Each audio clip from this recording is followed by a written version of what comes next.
riddle me this. What does this car, and alphabet soup have in common? Give up? Vehicle platforms.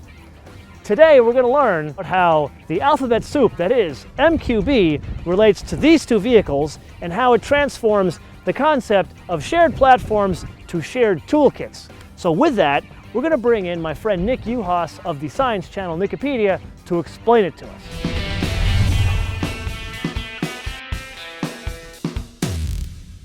Ich heiße Nick Uhas und MQB stands for Modular Kerbekausten, translating into English as Modular Transverse Toolkit.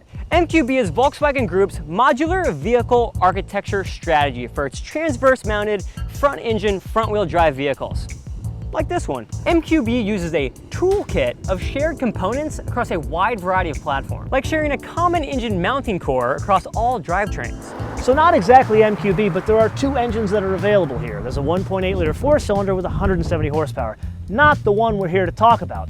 Do you guys remember when we went up to San Francisco and we drove the Golf GTI? That has a turbocharged four-cylinder with 210 horsepower. That can also be had with the Performance Pack, which adds an additional 10 horsepower for 220 horsepower. Both versions have 258 pound-feet of torque. This one is mated to the DSG transmission, kind of like in the GTI. But what's interesting here, the peak torque comes in at 1600 RPM.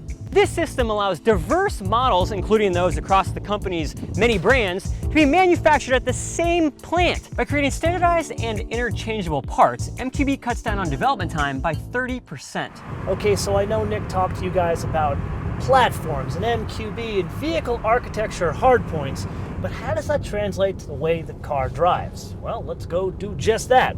But first, let's go into sport mode, which changes the transmission mapping to really be fair to this thing and give it some gas. I think the first thing you notice is there is a hell of a lot of lean going around corners with this car.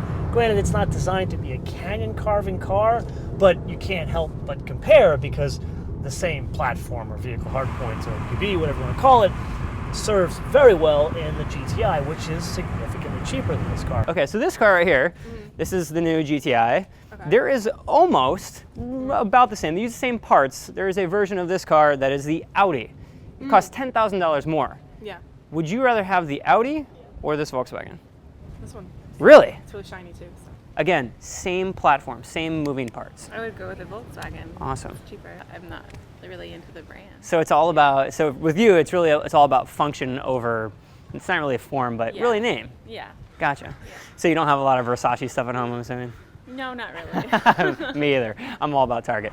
Okay, so let's put aside platforms, MQB, and the way differing cars drive on the same platform and talk about the benefits of platform sharing. One of those things is to save money so you can put more money into the things that are different between each car, like the interior. In this case, I gotta say, I like this interior. It's got a very, like all Audis, it's got like a Bauhaus look to it. Or if you look at this aluminum trim piece, it's even on the door panels as well. And there's a little hidden trick here. Notice it's got this very clean look, this very uncluttered, like very modern European look. But at the touch of a button, you get your nav screen. Now this, I gotta say, is what I like over the CLA. The CLA's got one of these screens like this as well, but it can't be like stowed away like this. Just hit the button and boom, it goes away. So Toyota has a luxury brand. It's called Lexus. Now, if the Toyota and a Lexus were the exact same price, would you get the Lexus or the Toyota? The Lexus. Now, what if it were $10,000 more, the Lexus that is?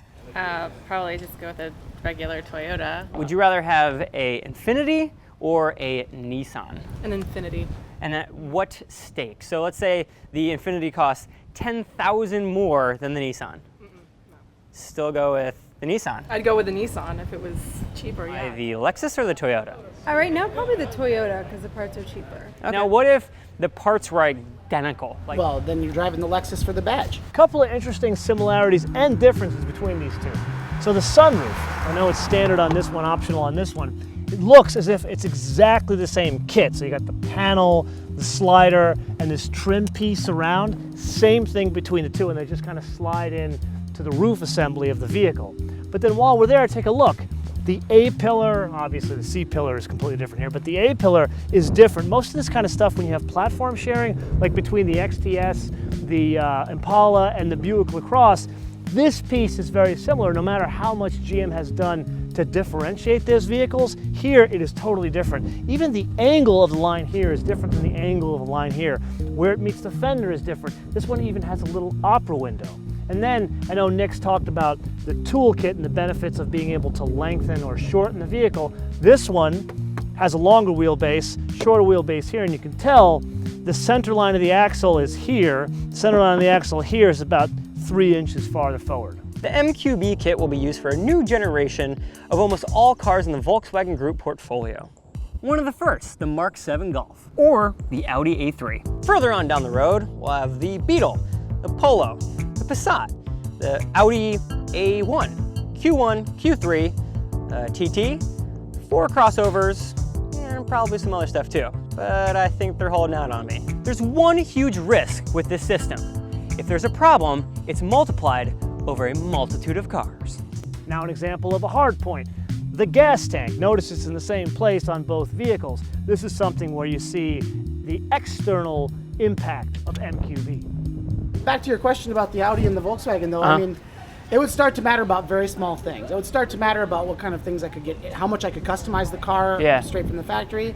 I always want my vehicles to be black with black and red interiors. Totally fair. It's very difficult to find Audis in that way, and I know that you can get the GTI that way, so that would be something that factored in for me. I guess then I would probably go back to whichever one I would feel better about their history of being in the shop and just how reliable the company's actually been. All about performance. Yeah, performance, Awesome. and then like, hey, if if I could come back, I had like a 10-year warranty on it or Yeah, something. you're thinking ahead. So it's all about the warranty and all sorts of other things. What about you?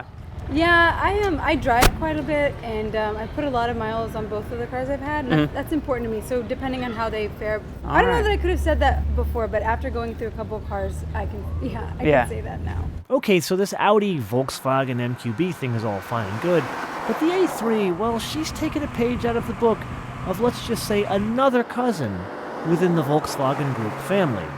I know you guys like playing this game with Porsches, but this is somewhat related to a Porsche. So let's play the I'll take that option for 500 or more game with today's contestant, the 2015 Audi A3.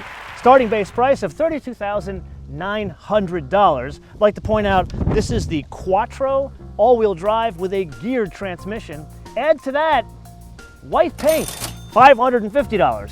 The fancy navigation system where it hides in the dash, $1,900. Cold weather package, $500. I mean, you definitely need heated seats.